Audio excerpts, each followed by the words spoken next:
tu tem algum mecanismo, alguma forma que tu incentiva essa criatividade, que tu consegue também fazer as pessoas construir essa mesma visão? Aí é um ponto, por exemplo, isso é um ponto até que entrou em pauta para nós nesse mês, que é justamente essa questão de criatividade. Eu ser um cara criativo, eu sou uma pessoa que sento contigo e tu me traz um problema e acabo conseguindo te trazer uma solução. Essa é a minha habilidade, né, com isso. Então, se eu colocar criatividade demais na operação, eu também ferro a operação. Por quê? Eu tenho que ter pessoas criativas também junto para tudo isso acontecer. Só que se tu tem uma operação criativa, tu não tem uma operação que executa. Tem uma operação que fica devagando criatividade. Então isso é um cuidado também, porque a minha mesma habilidade ela pode ser uma sabotadora. Então o que a gente organizou com isso? Quem é a pessoa criativa, quem é a pessoa executora? Então a gente tem hoje lá mais pessoas executoras, né, com bons compromissos. O nosso designer ele é criativo e aí ele precisa de tempo para fazer as coisas pelo detalhe que ele cria as coisas. A Mari é disciplinada executora e, sim, muito disciplinada com tarefas, com entrega. Então eu tenho que entender o quê? Aí o problema da minha habilidade é o quê? Qual o momento de eu colocar a criatividade no campo? Então eu separei da seguinte forma: sábado é o meu dia de criatividade. Por que sábado, Reinaldo? Porque não adianta eu estar sendo criativo durante a semana e não estar executando. Aí sábado é o dia que eu tenho uma folga, vamos dizer assim, né? Não que eu pare de trabalhar, mas é o dia que hoje eu posso ser criativo. E como é que tu gerencia a autonomia? Porque, de alguma forma, as pessoas executoras, por exemplo, o design precisa trabalhar muito a criatividade e a execução. E a criatividade dele precisa performar bem enquanto ele está criando também. Como é que tu como é que tu dá essa autonomia? Então, a gente tem que, nesse caso, exatamente o designer, eu vou criar prazos de entrega. Um exemplo, um criativo simples. Ele tem qual o prazo de entrega que eu consigo conciliar com a criatividade dele, mas também não prejudica a operação? Porque eu não posso deixar ele 10 dias sendo criativo em cima de um designer para isso, né? Existem os níveis de aplicação também. Por exemplo, uma landing page, né, que é uma página de vendas ali, eu preciso de um pouco mais de detalhamento. Eu até consigo operacionalmente entregar em 3 dias, mas eu não posso entregar em 3 dias e fazer algo mal feito. O equilíbrio está aonde reflete o que mais precisa acontecer, sobressair dentro de cada entrega, vamos dizer assim, né? Um gestor de tráfego, se ele é muito criativo, cara, ele vai passar muito tempo na conta. Ele não precisa ser criativo, ele precisa ser analítico e executor. O designer ele pode ter a criatividade dele, mas uma criatividade limitada ou determinada para cada tipo de entrega. Num criativo de anúncio, não posso deixar esse cara 10 dias ali em cima trabalhando, né? Então eu tenho que entender. Podia ter feito um por dia, testado 10 e já ter resultado. Exatamente. Então separa por níveis. O que vai ser rápido, o que vai ser um tempo maior ou um tempo maior ainda em relação à entrega. Eu preciso de uma criatividade muito maior para uma landing page do que às vezes para um anúncio. O anúncio eu posso olhar o que está performando bem já na internet e ajustar e recriar ele. Agora uma landing page, dependendo, eu preciso de um tempo muito maior com isso, né? Uma identidade visual também. Sabe que a indústria, se a gente olhar para a indústria de um modo geral, né? Como fui a fundo na indústria, conheci muitos processos ali dentro. E a indústria às vezes, vendas tem que parar de vender para não sobrecarregar a indústria, né? Tem ali uma gestão de crescimento junto com o processo industrial, às vezes dá um boom de vendas, tem que mensurar e gerir o crescimento, enfim. E no marketing não é diferente, porque tu tem uma mão de obra. Claro, hoje a gente tem a inteligência artificial, até gostaria que tu trouxesse um pouco mais também de como que tu usa a inteligência artificial dentro desses teus processos.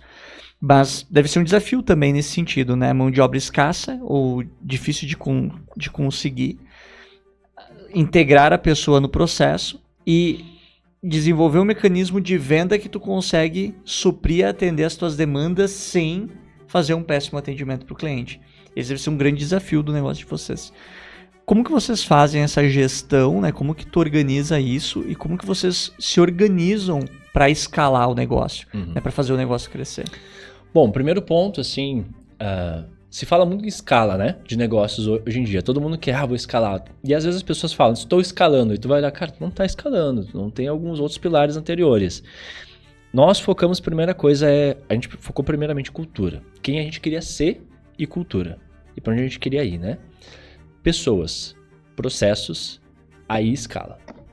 Então hoje a gente está na etapa de pessoas, né? Então a gente cuida muito bem os passos que a gente está dando. Para não dar, claro que a gente dá passos maiores também, mas é cuidar. Não adianta dar um passo extremamente largo que ele vai me quebrar no meio.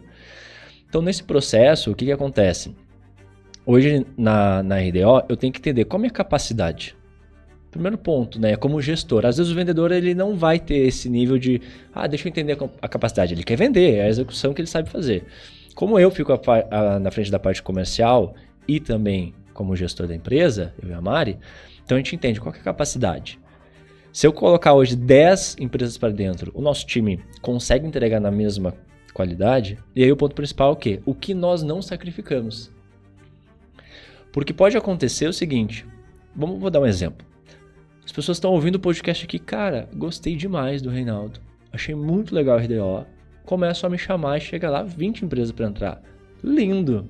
Nossa, e o que o empresário às vezes vai fazer? Vou vender para todo mundo, estourei. Depois eu vejo como entrega. Exatamente. Vende e depois vê como entrega. Exato. Aí é um modelo de negócio. Tem um modelo de negócio que faz isso. Não é o nosso. E aí isso tem que estar muito claro.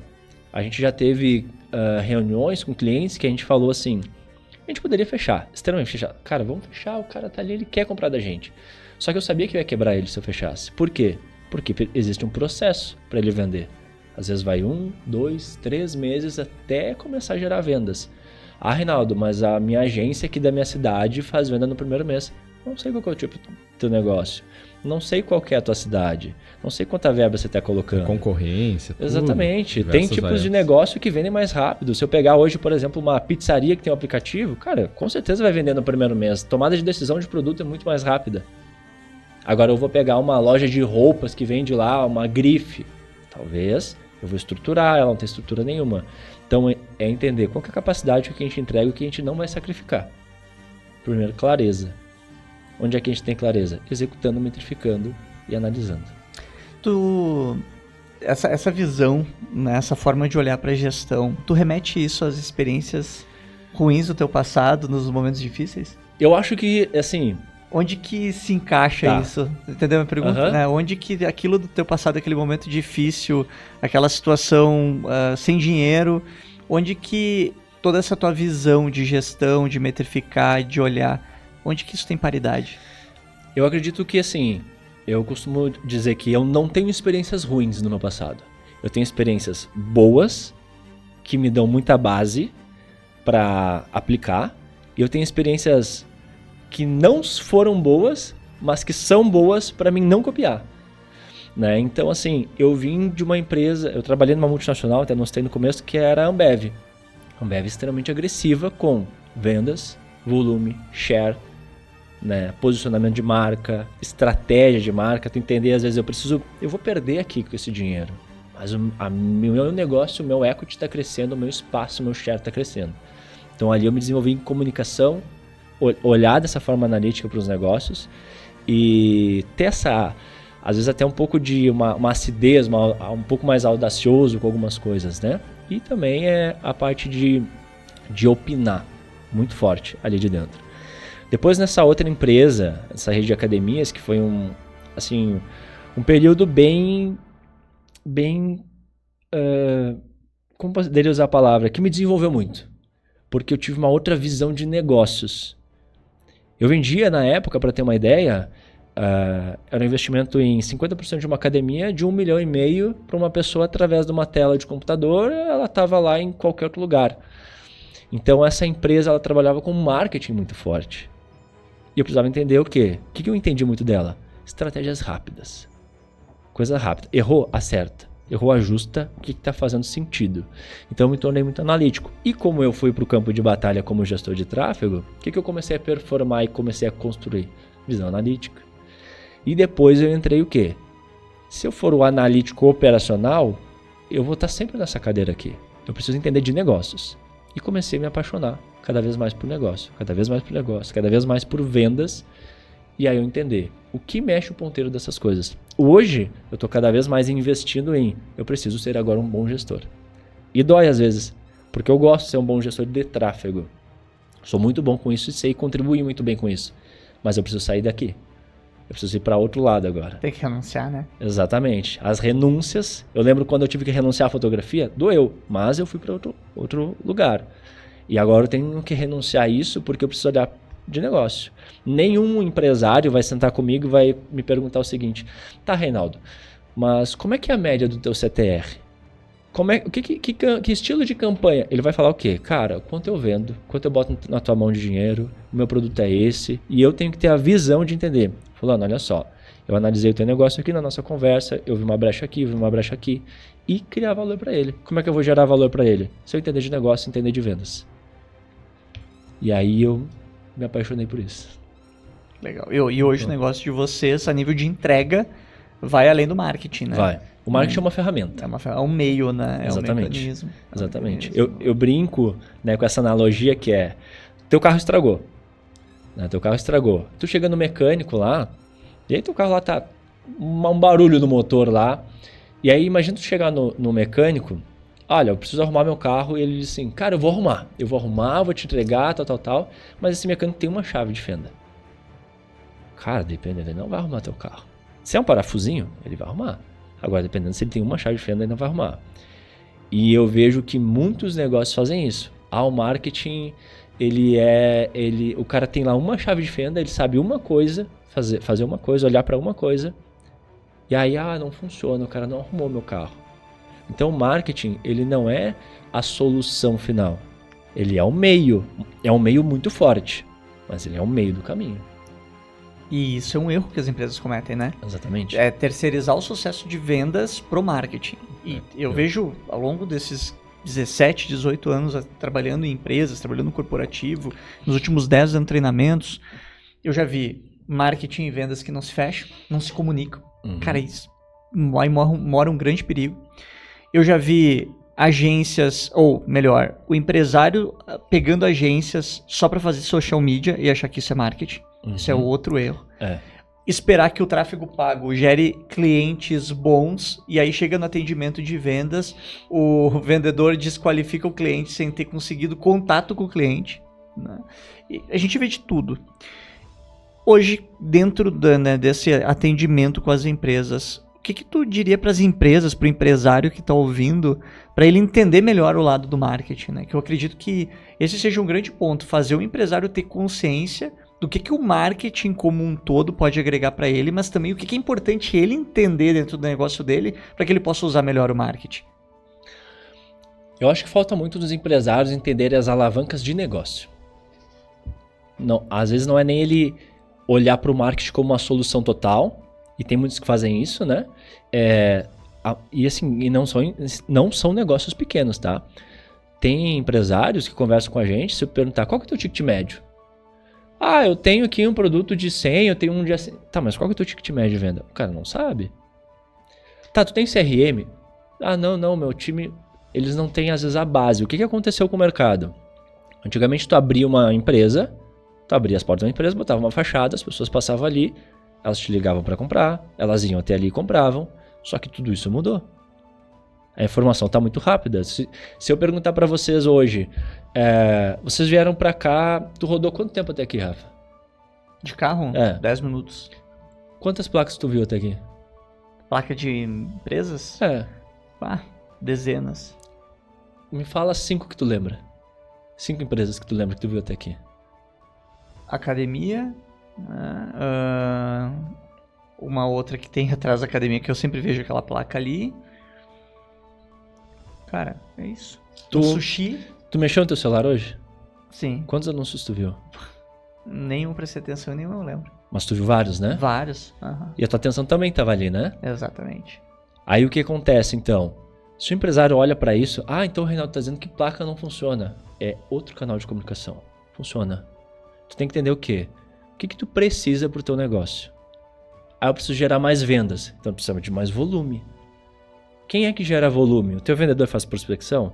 Ah, meu time faz prospecção. Então tu não precisa de marketing? Não, isso é um canal. É isso que eles não entendem, né? E pior ainda, é comunicar do jeito certo numa placa, num outdoor. Às vezes tu olha o outdoor, tá, tem só a marca da empresa ali. Tá, e aí? Tem só um produto, tá, e aí? Tu vai pegar o cara com nível de consciência já decidindo. Mas por que não bota uma indagação? Por que não coloca uma pergunta? Por que não faz o cara pensar que ele precisa te conhecer? E não somente num outdoor, num marketing offline, né? Vamos pensar no marketing online também. Porque aquilo que tu falou, é muito anúncio. Como tu te diferencia nisso tudo? Então não basta só rodar um anúncio. Cara, o que eu recebo de anúncio, e aí eu avalio hoje os anúncios, os que eu paro pra olhar. Cara, olha só que anúncio ruim. Eu tava olhando um cara que faz uns anúncios muito bons, cara, que ele sempre me pega, é o Rodrigo Manga, o prefeito de Sorocaba. Cara, o conteúdo do cara é genial. É um formato UGC, que eles chamam. E ele, cara, todo o anúncio dele, eu paro pra ver o que ele vai falar. Não sei se é porque... Porque ele interte. Ele interte, ele gera um... E ele pega. Só que às vezes eu recebo uns anúncios assim que, cara, eu fico olhando só pra ver até onde vai. Porque é muito ruim, sabe? E, tecnicamente, é uma pessoa querendo trazer o seu conhecimento e não, de fato, a solução para um problema, né? O problema de muitas empresas, quando vai fazer marketing, olha assim, vou ir pro digital, vou vender. Se tu pegar hoje, eu não lembro mais a métrica exata, tá? Mas as empresas de negócio físico, né? Que vendem no digital é uma minoria. Só que as empresas de negócio físico que vendem por causa do digital são muitas. E aí é um ponto. Contratei um time de marketing, tô vendendo, mas não veio do anúncio. Então o anúncio não dá retorno. Tá, mas tu começou a vender mais, não começou a vender mais? Existe o comportamento de consumo. Daqui a pouco eu tô vendo um anúncio ali, eu não tô na hora indo ali comprar, mas pô, eu lembrei da marca. É isso aí. É um conjunto de fatores. Exato. Né? O digital, eu falo sempre, o digital não vende. Mas o digital é a tua vitrine para que tu venda. Exato. Tu tem que estar ali, né? Tu tem que estar se fortalece, posicionando. né? Ele fortalece. O cliente vai olhar, tu vai olhar o Instagram da marca, né? É muito difícil eu comprar roupa pela internet. E esses dias eu comprei meio que de urgência, assim, eu não ia ter tempo na semana para ir numa loja. Eu pensei, cara, apareceu um anúncio para mim e tal. Comprei 2 calças. E aí ia chegar no tempo que eu queria, né? No fim não chegou no tempo que eu queria, eu fiquei meio pirado, quase devolvi, né? Mas enfim, a promessa não foi cumprida. Mas antes de eu comprar, cara, eu fui no Reclame Aqui. Eu olhei o perfil do Insta várias vezes, olhei comentários, olhei curtidas. Tipo, eu não comprei de cara. Sim. Mas a empresa estava comunicando bem e eu fiz todo um ciclo. Tu foi levando o nível de consciência sobre a marca, a empresa e o negócio. Exatamente. Né? Daí, no meu negócio, pelo ticket não vai vender pelo digital. A pessoa não vai clicar no link ali e vai comprar um ticket de 5 dígitos. Não vai fazer isso. Mas é importante que eu esteja ali, esteja bem posicionado, esteja me comunicando ali, para que a pessoa olhe o meu perfil e veja, esse cara tem valor, deixa eu ouvir ele. Porque eu prospecto, mas é um canal. Lá no BNI, né, eles trouxeram uma pesquisa e eles trazem lá as 5 ou 6 formas de captação de novos clientes, né? O quanto que representa percentualmente novos clientes para uma empresa. E aí eles trazem que 40% vem de recomendações e networking. Recomendação e networking. 20% dos 100%, 40% já foi para networking e para networking. 20% pós-vendas. Ou seja, 60% dos novos clientes do negócio tá no pós-vendas e no relacionamento. 15% é marketing. 12% prospecção e 5% promoção. E aí tinha mais uma outra métrica, mas enfim. O que mais me chama a atenção são esses 60%. Que muitas vezes a empresa não está trabalhando o relacionamento com os novos clientes e muito menos o relacionamento com os clientes que ela tem. E aí não basta só fazer o marketing, mas como que tu tá te relacionando através do marketing como um cliente, como tu falou. É um canal. Não adianta eu chegar numa agência de marketing que tem só uma chave de fenda. Sim. Eu preciso pegar uma agência de marketing que tem uma visão do carro como um todo e que tem as ferramentas adequadas para atender o meu carro. né? De um modo geral, pelo menos essa é a minha visão. Exatamente. Por isso que a gente se posiciona como uma assessoria de marketing focada em vendas. Porque eu vou te assessorar nesses pontos. E muitas vezes a pessoa não vai entender, ela não sabe às vezes que ferramenta tem disponível no mercado. Ela não tem essa visão, ela tem visão do quê? Eu chego na minha empresa, eu abro aqui, eu preciso vender isso. Então, fulano, eu sou especialista, eu olhei para cá e eu estou te mostrando esses caminhos. E aí quer ver uma coisa bem interessante? Eu vi uma propaganda ontem. Tava na hora do almoço. Tava almoçando, botei ali uma Netflix para olhar rapidinho. É o meu momento de relax, que eu dou uma mais parecida um pouco, né? O que apareceu para mim? Uma propaganda do Mercado Livre. No Mercado Livre, fazer uma propaganda dos Dias dos Pais, investindo 40 milhões em cupons, tá? Aparecendo no Netflix, pra mim ali, que eu estava com a minha atenção. Aí eu imagino assim, cara, por que o Mercado Livre tá fazendo propaganda?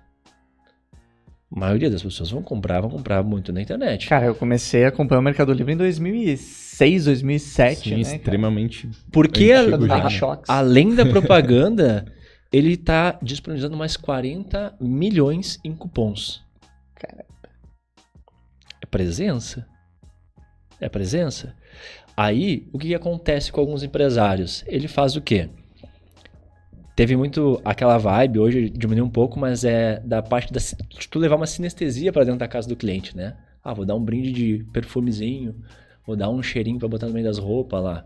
Por quê? Porque eu quero estar no quarto do cliente, porque eu quero estar ali. Vocês já pararam para pensar que através dos anúncios você pode estar na cama do cliente? Acho que, né, sem ingenuidade aqui, você pode estar no banheiro do cliente. Quem não vai lá no banheiro e fica lá no celular, né? Total. Você pode estar no dia a dia dele e isso é democrático. Não é, a Coca-Cola tem muito dinheiro, ela consegue. Cara, todo mundo pode anunciar. Todo mundo pode anunciar. Todo mundo pode estar ali presente. E esse é o ponto importante. O empresário, ele olha às vezes da seguinte forma, voltando num ponto anterior aqui, ele olha para um canal. Vamos dizer, o marketing funciona, ou a prospecção funciona 30%, converte 30%, o marketing 15%. Então eu não vou mais botar dinheiro em marketing, eu vou só deixar minha prospecção.